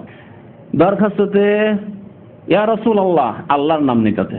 ইয়া রাসূলুল্লাহ, আমি মাধ্যমিক পরীক্ষা দিয়ে এসেছি, আমাকে ফার্স্ট ডিভিশনে ইয়া রাসূলুল্লাহ তুমি পাস করিয়ে দাও, একটা দরখাস্ত। ইয়া রাসূলুল্লাহ, আমার বয়স 18 হয়ে গেছে, একটা ভালো স্বামীর ব্যবস্থা করে দাও ইয়া রাসূলুল্লাহ। জি। ইয়া রাসূলুল্লাহ, আমার বাবা মাকে সুখী করো, ইয়া রাসূলুল্লাহ এই করো, ইয়া রাসূলুল্লাহ এই করো, ইয়া রাসূলুল্লাহ এই করো। জি জি। বাবু সালাম দিয়ে ঢুকছি মদিনায় থাকাকালীন, আর এক মিশরি বাবু সালাম দিয়ে বের হচ্ছে আসর নামাজের পরে, বের হচ্ছে আর পাগলের মতো সে মাতলামি করে যেমন কথাবার্তা বলে মদ খেয়ে ওই রকম করছে, আর বলছে মাদাদ ইয়া রাসূলুল্লাহ, মাদাদ ইয়া রাসূলুল্লাহ, মাদাদ ইয়া রাসূলুল্লাহ। জি, আমি চোখে দেখার কথা বলছি। সেজদা করতে কবরে, বহু কবর দেখেছি উপমহাদেশের, বহু কবরে যেগুলি মাজার বলা হয় সেগুলিতে সেজদা করতে দেখেছি। আর এত কাঁদে সেজদা করতে গিয়ে গায়রুল্লাহকে, কবরকে, যে আল্লাহ রাব্বুল আলামিনের দরবারে জীবনেও কাঁদতে পারে না। আর কবর পূজারী মুশরিকদের অবস্থা এরকম। মুশরিকদেরকে যদি দেখতে চান তো আপনি যাবেন ওই বাকির কাছে, বাকির যে কবরস্থান আছে সেখানে গিয়ে দেখবেন আসর পরে সকালবেলা মুশরিকদেরকে দেখবেন কবরস্থানে ভিড় ভাড় করতে, আর সেখানে গিয়ে খুব কাঁদাকাটি করছে। মসজিদে নববীতে জীবনও কাঁদতে তাদের দেখবেন না, বরং তাদের অনেককে দেখা যায় যেমনই আজান হলে তেমনই শয়তানগুলি মসজিদে নববী থেকে, মসজিদে হারাম থেকে বেরিয়ে চলে গেল। জি, এগুলো হচ্ছে মুশরিকদের লক্ষণ। আর তাওহীদবাদী মুসলিম জানে যে আজান হয়েছে মসজিদ থেকে বের হওয়া হারাম, আজান হয়েছে, আজান একামতের মাঝখানে দোয়া কবুল হওয়ার আশা রয়েছে, প্রিয় নবী সাল্লাল্লাহু আলাইহি ওয়াসাল্লাম বলেছেন, সুতরাং বসে যাবে মুসাল্লায়, 2 রাকাত তাহিয়াতুল মসজিদ নামাজ পড়ে আল্লাহর কাছে দোয়া করবে। এটি হচ্ছে তাওহীদবাদীর লক্ষণ। তো নবী করিম সাল্লাল্লাহু আলাইহি ওয়াসাল্লাম বলছেন যে যেই ব্যক্তি আল্লাহ ছাড়া অন্যকে ডাকলো তার কি হবে? দাখালান নার, দাখালান নার, সে জাহান্নামে চলে গেল, সে জাহান্নামে চলে গেল, উপায় নেই। ওমা হুম বিখারিজিন মিনান নার, কারণ সে বড় মুশরিক হয়ে গেল। একবার যদি আল্লাহ ছাড়া অন্যকে ডাকে ইয়া গাউসুল আজম মাদাদ, তাহলে দাখালান নার, জাহান্নামে চলে গেল, আর কোনোদিন জাহান্নাম থেকে বেরোবে না মুশরিক, যতই নামাজ রোজা হজ যাকাত থাক, যদি এই শিরক থেকে, কুফরি থেকে তওবা না করে। মাজার পূজা, কবর পূজা, আল্লাহ ছাড়া অন্যকে ডাকা থেকে তওবা না করে, অন্তর থেকে যে আল্লাহ আমি এতদিন ভুল করেছি, আর তোমাকে ছাড়া কাউকে ডাকবো না, তোমাকে ছাড়া কাউকে সিজদা করবো না, তোমার ছাড়া কারো জন্য জবাই করবো না, তোমার ছাড়া কারো দরবারে জবাই করবো না, আমি খাসুমের নিয়ে মাজারে যাব না, যতক্ষণ এইরকম তওবা না করবে কোনোদিন তওবা কবুল হবে না। তওবা মানে এই নয় যে মরার সময় এই কলমা পড়ো, কলমা পড়ো, কলমা পড়িয়ে দাও, একটু কলমা পড়িয়ে দাও, তালকিন করে দাও, লা ইলাহা ইল্লাল্লাহ মুহাম্মাদুর রাসূলুল্লাহ, লা ইলাহা ইল্লাল্লাহ মুহাম্মাদুর রাসূলুল্লাহ, লা ইলাহা ইল্লাল্লাহ মুহাম্মাদুর রাসূলুল্লাহ, আর অন্তরে শিরক থেকেই গেল, অন্তরে কবর মাজার পূজা থেকেই গেল। যদি সুযোগ পেত আরো কিছুদিন তো ওরস লাগলে আবার যেত, কি কবরে সেজদা করতো, কবরে গিয়ে গায়রুল্লাহর কাছে দোয়া করতো, এর নাম তওবা নাই। তাহলে কলেমা শেষ জীবনে পড়তে হবে অন্তরের বিশ্বাসের সাথে, অন্তর আল্লাহর দিকে ফিরিয়ে। জি, আব্দুল্লাহ বিন মাসউদ রাদিয়াল্লাহু তাআলা আনহুমা তিনি বলতেন যে নবী করিম সাল্লাল্লাহু আলাইহি ওয়াসাল্লাম এই অংশটুকু বলেছেন যে যেই ব্যক্তি আল্লাহ ছাড়া অন্যের কাছে দোয়া করে, অন্যকে ডেকে মারা গেল, দাখালান নার, সে জাহান্নামে চলে গেল। আর আমি ইজতিহাদ করি আরেকটি অংশ বলি, যে ব্যক্তি আল্লাহ ছাড়া অন্যকে ডাকলো সে যখন জাহান্নামে চলে গেল, তো ওমান মাতা লা ইয়াদু লিল্লাহি নিদ্দান, আর যেই ব্যক্তি এই অবস্থায় মারা গেল যে আল্লাহর সাথে কাউকে অংশীদার স্থাপন করেনি, আল্লাহ ছাড়া অন্য কাউকে জীবনেও ডাকেনি, সে কোথায় যাবে তাহলে? তিনি বলছেন দাখালাল জান্নাত, সে অবশ্যই জান্নাতে যাবে। যে ব্যক্তি আল্লাহ ছাড়া অন্যকে ডাকেনি, আল্লাহ ছাড়া অন্যকে সেজদা করেনি, আল্লাহ ছাড়া অন্যের দরবারে চাদর চড়াইতে যায়নি, আল্লাহ ছাড়া অন্যের দরবারে খাসি মুরগি জবাই করতে যায়নি, আল্লাহ ছাড়া অন্য আস্থা ভরসা করেনি, একমাত্র আল্লাহ রাব্বুল আলামিন ইবাদত বন্দেগী করেছে আর নামাজ পড়েছে, দাখালাল জান্নাত, সে জান্নাতে যাবে।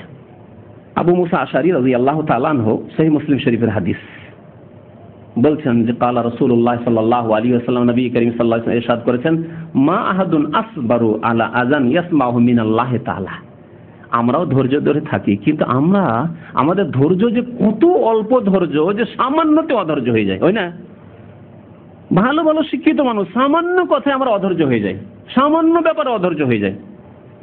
একটা আদেশ করেছেন আপনার চাকরকে বাড়ির, যে এই কাজটি করে আসো, আপনি একজন সুপারভাইজার, একজন মালিক, আপনার অধীনস্থ ব্যক্তিকে একটা আদেশ করেছেন, হয়তো 5 মিনিট দেরি হয়েছে, চায়ের দোকানে গেছে, চাটা নিয়ে আসতে গিয়ে হয়তো আর একটা কাজ পড়ে গেছে, 2 মিনিট লাগতো তাকে 10 মিনিট হয়ে গেছে বা 5 মিনিট হয়ে গেছে, আর বরদাস্ত না, কত কি বলে দিলেন, যাও তোমার মতো লোক দিয়ে কাজ হবে না। তোমার মতো এইসব লোক দিয়ে অফিস চালানো যাবে না, কাজকর্ম চালানো যাবে, কত কি, যাও বাড়ি থেকে বের করে দিলেন, খাবার দাবার বন্ধ করে দিলেন, তার হয়তো বেতন বন্ধ করে দিলেন। জি, আল্লাহ রাব্বুল আলামিন কত ধৈর্য ধারণকারী। আল্লাহর একটি নাম হচ্ছে সাবুর, 99টা নামের মধ্যে একটি নাম হচ্ছে সাবুর, অতি ধৈর্য ধারণকারী। সাবুর ইসিম মুবালাগার সেরা, অতি ধৈর্য ধারণকারী আল্লাহ রাব্বুল আলামিন।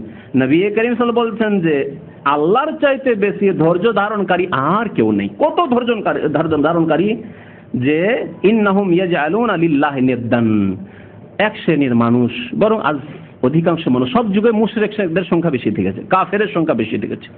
মুশরিক কাফের এরা আল্লাহর পার্টনার সাব্যস্ত করে, আল্লাহর অংশীদার সাব্যস্ত করে, আল্লাহর সাথে শিরিক করে থাকে, আল্লাহ ছাড়া অন্যের কাছে দোয়া করে থাকে। ইয়াজআলুনা লিল্লাহি নিদ্দান ওয়া ইয়াজআলুনা লাহু ওয়ালাদান, আবার কেউ আল্লাহর সন্তান সাব্যস্ত করে থাকে।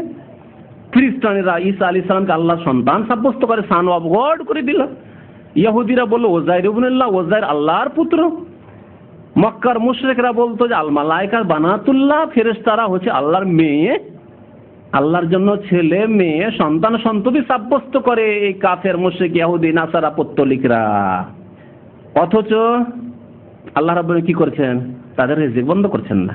এসব হওয়া সত্ত্বেও ওয়া মা যালিকা ইয়ারযুকুহুম, এসব হওয়া সত্ত্বেও, শিরিক কুফরি করা সত্ত্বেও আল্লাহকে ডাকে না, আল্লাহ ছাড়া আল্লাহর গোলামকে ডাকছে, আল্লাহর গোলামকে ডাকছে।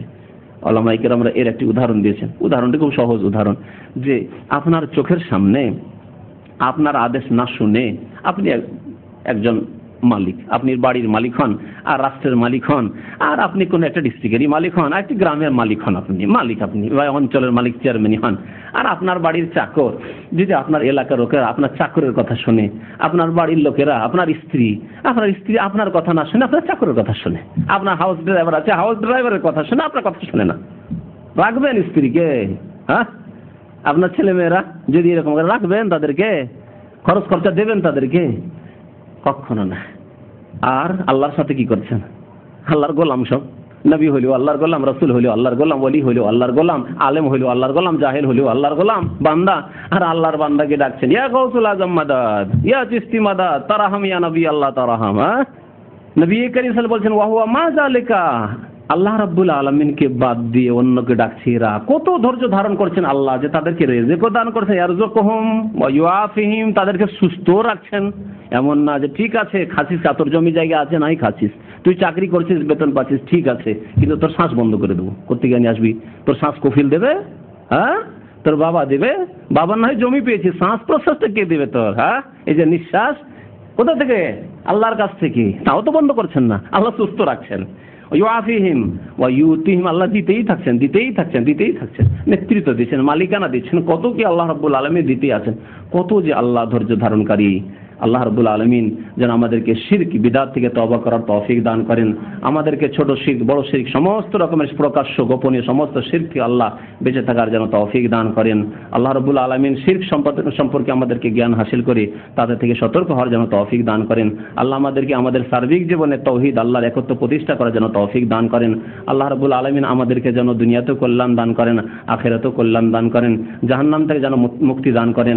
রব্বানা যালামনা আনফুসানা ওয়া ইল্লাম তাগফির লানা ওয়া তারহামনা লানাকুনান্না মিনাল খাসিরিন। ওয়া সাল্লাল্লাহু আলা নাবিয়িনা মুহাম্মদ ওয়া আলা আলিহি ওয়া সাহবিহি আজমাইন। এই শিরক আর তাওহীদ সম্পর্কে আলোচনা সম্পর্কে আপনাদেরকে দেখায়। আজকে আমাদের এক ভাই এনে দিচ্ছে, এই যে দেখেন তাবিজ দেখছেন না? আর তাবিজে ঢোকা আছে কাগজ, এই কাগজে লেখা আছে বিসমিল্লাহির রহমানির রহিম, আল্লাহু লা ইলাহা ইল্লা হুয়াল হাইয়ুল কাইয়ুম লা তাখুযুহু সিনাতুন ওয়া লা নাওম, আয়াতুল কুরসি। তারপরে আরেক জায়গায় একটি আয়াত লেখা আছে বিসমিল্লাহির রহমানির রহিম ওয়া লা তামুদ্দান্না আইনাইকা ইলা মা মাত্তা'না বিহি আজওয়াজাম মিনহুম যাহরাতাল হায়াতিদ দুনিয়া। এখন আপনাদের কাছে প্রশ্ন, এই কোরআনের আয়াত নিয়ে পেশাব পায়খানায় যাওয়া যাবে? হালাল না হারাম? মাকরুহ না হারাম? হারাম। প্রত্যেকে বলবেন এই কথা, কিন্তু তাবিজে এই শিরকে এমন ভাবে ডুবে আছে মানুষ যে এই প্রশ্নটি মনে উঠে না, মগজে জাগে না, যে আমার যে তাবিজ দিল হুজুরি দিক আর যেই দিক না কেন, এতে যে কোরআনে আয়াত লেখা থাকবে, এটা নিয়ে পেশাব পায়খানা যাব, বিবির কাছে যাব, নাপাক হয়ে থাকবো, আমার জন্য হালাল না হারাম? কত বড় কাবিরা গুনাহ আমি করছি, আর কত বড় আল্লাহর কিতাবের সাথে, কোরআনে কারিমের সাথে আমি বেয়াদবি করছি, বরং বেয়াদবি করা কুফরি। আজকে যদি একটা কোরআনকে কোনো হিন্দু জ্বালিয়ে দেয়, তাহলে আমরা উতাল পাতাল শুরু করে দেবো। হ্যাঁ, বাংলাদেশে রাখবেন হিন্দুকে, যদি একটা হিন্দু যদি একটা কোরআনের সাথে বেয়াদবি করে রাখবেন, আর মুসলিম ঘরে ঘরে এই বেয়াদবি করছে। পায়খানায় যদি একটা হিন্দু কোরআনের একটা আয়াত নিয়ে যায়, আমপারা নিয়ে যায়, ছাড়বে না সেই হিন্দুকে? না, কারণ সে যে বাইরের, আর আপনার ঘরের সব রকমের অপরাধ করবেন, আপনারা সব রকমের অপরাধ করবেন আল্লাহ এবং রসুলের সাথে আর কোরআন কারীমের সাথে। এই হচ্ছে মুসলমানদের অবস্থা। আয়াতুল কুরসি লেখা আছে, কত আল্লাহর নাম, সুন্দর সুন্দর নাম লেখা আছে, আল্লাহ লা ইলাহা ইল্লাহু, কালিমা তাইয়্যিবা লেখা আছে, আল হাই আল কাইয়ুম, ওয়া হুয়াস সামিউল আলিম, কত নাম আল্লাহ রাব্বুল আলামিন লেখা আছে, লা তাখুযুহু সিনাতুন ওয়া নাওম, সবগুলি আল্লাহর গুণ। এই জন্য তো আয়াতুল কুরসিকে বলা হয়েছে সবচেয়ে বড় আয়াত, বলা হয়েছে আযম আয়াতুন ফিল কোরআন, সবচেয়ে মহান আয়াত। আর এই সব লিখে বাথরুমে পেশাব পায়খানা নাপাক অবস্থায় থাকা, এই হারাম। এই এক কথা হইল। 2 নম্বর কথা, নবী করিম সাল্লাল্লাহু আলাইহি ওয়াসাল্লাম বলেছেন যে মান তাআল্লাকা তামিমাতান ফাকাদ আশরাকা, যে ব্যক্তি তাবিজ ঝুলালো, গায়ে হোক আর বাড়িতে হোক আর গাছে হোক আর যেখানে হোক না কেন, গাড়িতে হোক, ফাকাদ আশরাকা, সে শিরক করলো। সে কি করলো? শিরক করলো। নবী সাল্লাল্লাহু আলাইহি ওয়াসাল্লাম আরো বলেছেন মান তাআল্লাকা তামিমাতান, যে ব্যক্তি তাবিজ ঝুলালো, সে ফাকাদ ওকিলা ইলাইহি, তাকে তার সুপুর্দ করে দেওয়া হবে তাবিজের, বলে তাবিজের কাছে তুমি সাহায্য নাও, তোমার সাহায্য আমি আল্লাহ করব না। আরো বলেছেন নবী করিম সাল্লাল্লাহু আলাইহি ওয়াসাল্লাম আত-তামাইমু শিরকুন, তাবিজ হচ্ছে শিরক, তাবিজ হচ্ছে শিরক। নবী সাল্লাল্লাহু আলাইহি ওয়াসাল্লাম, আপনার যেমন মনে প্রশ্ন জাগে যে আমরা তো কোরআন হাদিস দিয়ে তাবিজ, দোয়া তাবিজ করছি, আর শিরক যেগুলো শিরকি কথা দিয়ে তাবিজগুলো, সেগুলো শিরক, এই কথাকে, এই প্রশ্নের উত্তর কি নবী সাল্লাল্লাহু আলাইহি ওয়াসাল্লাম দেননি? যদি 2 ভাগ হতো তাবিজের, আর একটা জায়েজ আর একটা না জায়েজ, শুধু শিরক থাকলে না জায়েজ, আর যদি কোরআন আয়াত দোয়া দিয়ে যদি তাবিজ লেখা হয় তাহলে জায়েজ, তাহলে নবী সাল্লাল্লাহু আলাইহি ওয়াসাল্লাম এই কথা বয়ান করার জন্যই তো এসেছেন উম্মতকে। এমন কোন জিনিস ছেড়ে দেননি যেটা অসম্পূর্ণ রেখে দিয়ে গেছেন, আল ইয়াউমা আকমালতু লাকুম দীনাকুম। সুতরাং নবী সাল্লাল্লাহু আলাইহি ওয়াসাল্লাম জায়েজের কোনো রাস্তা থাকলে বলতেন যে দেখো তোমরা কোরআনি দোয়া তাবিজ করিও, কিন্তু গাছগাছড়া দিয়ে করিও না, শিরকি কথাবার্তা দিয়ে করিও না, এই কথা বলতেন। জি, আর একটি কথা শুনেন এখানে আরো, যারা তাবিজ করে এই কোরআনের আয়াতে না, এতেই তো কত অবমাননা, আর যা শুনলেন হাদিস শুনলেন, এছাড়াও এই কোরআনের আয়াতের দোহাই দিয়ে কত রকমের শিরকি তাবিজ করা হয়। এখানে এক ভাই ছিলেন, আধা পাগল হয়ে থাকতেন, তাকে জাদু করা হয়েছিল, দেশ থেকে তার নিজের স্ত্রী জাদু করেছিল, যখন বিয়ে করেছে স্ত্রীতেই জাদু করেছে তাকে। তো সে তাবিজ রাখতো, তাবিজ হঠাৎ করে দেখি আমার কাছে আসতো, মাঝে মাঝে দেখি হাতে তাবিজ, খুললাম, বলছে যে আমাকে একজন আমার এলাকার গোপালগঞ্জের বড় আলেমে তাবিজ দিয়েছে, বড় আলেমে তাবিজ দিয়েছে, বড় মাদ্রাসা, কওমি মাদ্রাসা। আমি বললাম বড় আলেমে দিয়েছে, খুলে দেখা যায়। খুলে দেখলাম, আপনাদেরকে বলছি শুনে রাখুন, তাতে লেখা আছে ইয়া হুসেন মাদাদ, ইয়া আলী মাদাদ, ইয়া আব্দুল কাদের জিলানী শাইয়ান লিল্লাহ। এগুলো কি শিরক কিনা? এমনিতে তাবিজের শিরক নবী সাল্লাল্লাহু আলাইহি ওয়াসাল্লাম বলেছেন, আর উপরন্ত যদি তাতে লেখা থাকে যে হে হুসেন মদদ করো, হে আলী মদদ করো, হে ফাতেমা মদদ করো, হে জিলানী মদদ করো, তাহলে কত বড় শিরক লেখা আছে যে আর বড় আলেমে দিয়েছেন। তাহলে বড় মুশরিক কিনা ওই তাবিজ ঝুলিয়ে? বলুন তো দেখি, আল্লাহর রাস্তায় তওবা করুন। এই জিনিস নিয়ে থাকলে মা আফলাহাত আবাদা, নবী করিম সাল্লাল্লাহু আলাইহি ওয়াসাল্লাম বলেছেন এই তাবিজ যদি তোমার গায়ে থাকে কোনোদিন তুমি মুক্তি পাবে না। এই অবস্থায় যদি মরে যাও, লাইন মুত্তা ওয়া হুয়া আলা যালিক, যদি এই অবস্থায় তুমি মারা যাও তো মা আফলাহাত আবাদা, কখনো তুমি নাজাত পাবে না, মুক্তি পাবে না। আল্লাহর রাস্তায় যদি কোনো ভাইয়ের শরীরে তাবিজ থাকে, বাড়িতে তাবিজ থাকে, গাড়িতে তাবিজ থাকে, দোকানে তাবিজ থাকে, সবকে সরিয়ে দেন এবং আল্লাহর উপরে তাওয়াক্কুল করুন। ওয়া আলাল্লাহি ফাতাওয়াক্কালু ইন কুনতুম মুমিনিন। আল্লাহ বলেছেন তোমরা যদি সত্যি মুমিন হও তা আল্লাহর উপর ভরসা করো। আল্লাহ যদি ক্ষতি সাধন করে কেউ আপনার উপকার করতে পারবে না, আর আল্লাহ যদি হেফাজত করে ফাল্লাহু খায়রুল হাফিজান ওয়া হুয়া আরহামুর রাহিমিন, কেউ আপনার ক্ষতি করতে পারবে না। আল্লাহর উপর ভরসা করতে শিখুন, আল্লাহর কাছে চাইতে শিখুন, আল্লাহর কাছে দোয়া করতে শিখুন। আল্লাহ রাব্বুল আলামিন আমাদের গুনাহ খাতা মাফ করেন, আমাদেরকে সংশোধন করার যেন তৌফিক দান করেন, আকীদার সংশোধনের তৌফিক দান করেন, আমলের যেন সংশোধনের তৌফিক দান করেন। ওয়া সাল্লাল্লাহু আলা নবিয়িনা মুহাম্মদ ওয়া আলা আলিহি ওয়া সাহবিহি আজমাইন। আমাদের একবার জিজ্ঞেস করেছেন কোন এক সংগঠনের নাম দিয়ে, আমরা চাইছি না যে কোনো সংগঠনের নাম নিয়ে মানুষকে কষ্ট দিই। বাংলাদেশের অনেক সংগঠনই আছে, সেসব সংগঠনের অবস্থা এরকম, বা জামাত আছে, দল আছে, সেগুলোর অবস্থা এরকমই, যারা শিরক সম্পর্কে সোচ্চার নয়। তাদের বিভিন্ন কারণ আছে। তারা প্রথম কারণ যে তারা সংখ্যা বাড়াইতে চায়, তারা সংখ্যা বাড়াইতে চায়, আর তাদের একটা লক্ষ্য উদ্দেশ্য আছে। সেই লক্ষ্য উদ্দেশ্যের সাথে যদি আপনি একমত হন আর বাকি কবর মাজার করেন, অসুবিধা নেই। যেমন যে চিল্লাওয়ালা ভাইদের সাথে যদি চিল্লায় যান আর শিরক বিদআত করেন, নেগেটিভ তারা বলবে না। ওই রকমই যারা রাজনৈতিক প্ল্যাটফর্মে আছে আর তারা পার্লামেন্টে যেতে চায়, তাদের ব্যাপারটা ওই রকমই। যদি ইলেকশনের সময় এদিকে ওইদিকে ভোটটা না দিয়ে ওই ইসলামিক দলটিকে যদি ভোটটা দিয়ে দেন, তাহলে ভোটটা যদি পেয়ে যায় তো এইটাই তাদের কাম্য, যেহেতু লক্ষ্য উদ্দেশ্য তাদের এই। সুতরাং আপনি কবর মাজার পূজা করলে তাদের ক্ষতি কি? আপনার ক্ষতি, তাদের তো লাভ হয়ে গেল, ভোটটা তো পেয়ে গেল। যার ফলে তারা এই কবর মাজার পূজা সম্পর্কে বলে না। অথচ নবী করিম সাল্লাল্লাহু আলাইহি সাল্লামকে আল্লাহ এই শিরক মুছে ফেলার জন্য পাঠিয়েছিলেন।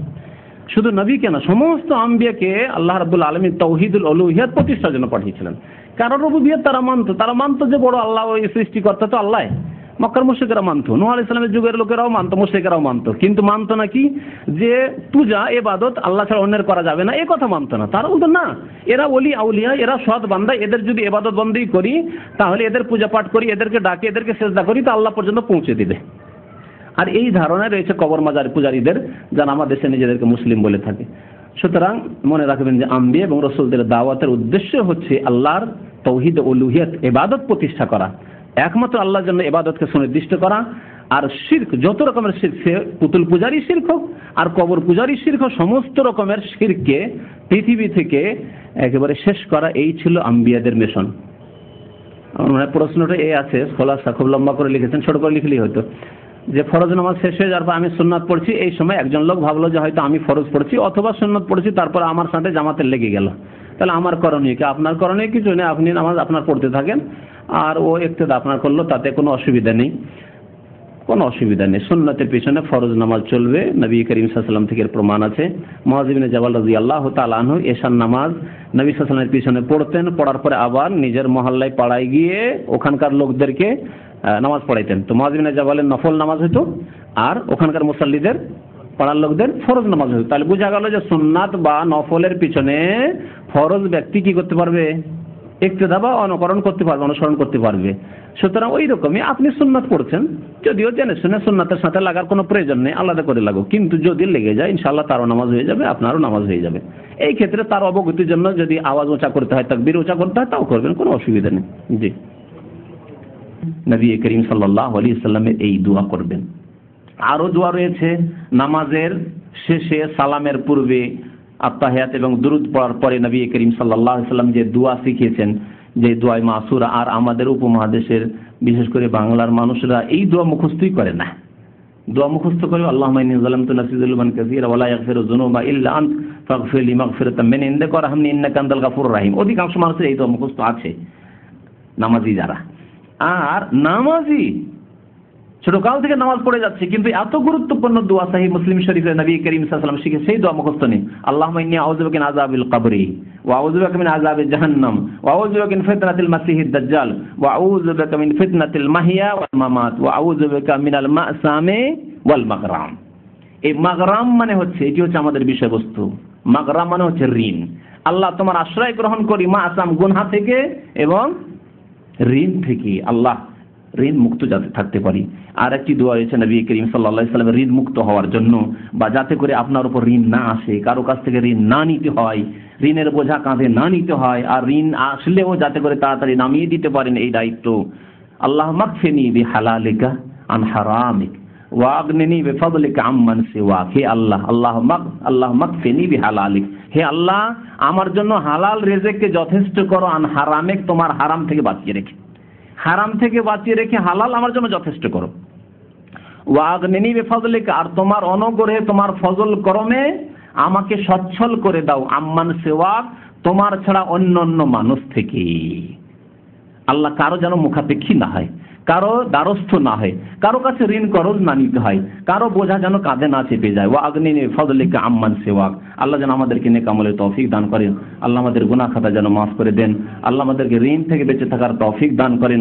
আর যদি ঋণ আমাদের উপর আসে তো ঋণকে যথাযথভাবে আদায় করার তৌফিক যেন দান করেন।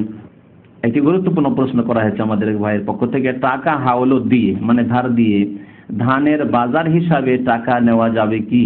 জি যাবে, তবে রেট নির্ধারিত করে দিতে হবে, যা আপনি কত করে মন খরিদ করছেন। জি, এই কেনা বেচাকে হাদিসে বলা হয়েছে বাইয়ে সালাম অথবা সালাফ। নবী সাল্লাল্লাহু আলাইহি ওয়াসাল্লাম মান আসলাফা ফালিউসলিফ ফি কাইলিন মালুমিন ওয়া ওয়াজানিন মালুমিন ইলা আজালিন মালুম। আর এই ধান কোন সিজনে, কোন মৌসুমে দেওয়া হবে, কত দিনে দেওয়া হবে, তাও নির্ধারিত করে দিতে হবে। টাকা নিলেন আর বলবেন যে এত টাকা করে মন ধান তোমার নেব, টাকা নিলেন বা দিলেন, এত টাকা করে মন ধান হবে, আর এই ধান দেওয়া হবে, এই যে সামনে যে ধান উঠছে, অমুক মাসে যে ধান উঠছে সেই ধান থেকে ধান দেওয়া হবে। আর যদি ওপেন রেখে দেন যে আগামীতে ধান যখন উঠবে, আগামীতে যখন ধান উঠবে তখন ধান দিয়ে দেবো, আর রেট দরদামও আপনি কোনো রকমের চুক্তি করেননি, তাহলে এই নিয়ে ঝগড়া দ্বন্দ্ব সৃষ্টি হতে পারে। তখন ধানওয়ালা বলবেন ধান তো এখন 150 টাকা, আর তোমাকে আমি কি করে 100 টাকা করে ধান দেবো? আর ও বলছে যে আগে থেকে তোমাকে টাকা এতদিন থেকে আমি দিয়ে রেখেছি, আমার টাকাটা কি এত বাঁধা নাকি 100 টাকা করে ধান দিতে হবে? হ্যাঁ, মুশকিল হবে না? সেই জন্য রেট নির্ধারিত করে দিতে হবে যে দেখো 140 টাকা বা 130 টাকা করে মন ধান, একটা উদাহরণস্বরূপ যাই হোক না কেন, ধানের রেটটা এখন অনেক দিন থেকেই জানা নেই। তো কথা হচ্ছে যে যা চুক্তি হবে সেই মোতাবেক আমল হবে, এবং এলা আজালিন মালুম, সময় নির্ধারিত করে দিতে হবে যে অমুক মাসে যে ধানটা আসছে অমুক ধান ওই ধান থেকে, সেই ধানের সময় আসলো। যদি এরকম চুক্তি না থাকে তো বলবেন না আমি তো আর বলিনি যে এই ধানে, আগামী ধান আবার হবে তখন দেবো, এই ধান তো বন্যা এসেছিল, হ্যাঁ দিতে পারবো না, এই ধানে তো আমারই প্রয়োজন আছে, আমার সংসার চালানো, তোমাকে কি দেবো? সুতরাং এলা আজালিন মালুম, নবী সাল্লাল্লাহু আলাইহি ওয়াসাল্লাম বলছেন নির্দিষ্ট সময় বেঁধে দিতে হবে। জি, আর কোনো প্রশ্ন আছে আজকের আলোচনা সম্পর্কে, ঋণ কর্জা সম্পর্কে? ঋণ রেখে মরে গেলে আরাফাতে দাঁড়িয়ে থাকতে হবে, সেইটা শোনা যায়। এগুলো ভ্রান্ত কথাবার্তা। তবে আল্লাহর কাছে বাধা থাকবে অতক্ষণ পর্যন্ত মাফ হবে না যতক্ষণ পর্যন্ত ওই ব্যক্তি কাল কিয়ামতে মাফ না করবে। যদি মাফ না করে নেকি থেকে দিতে হবে, নেকি দিয়ে পরিশোধ করতে হবে। নেকি যদি না থাকে তাহলে গোনা কাঁধে নিতে হবে ওই লোকের। জি।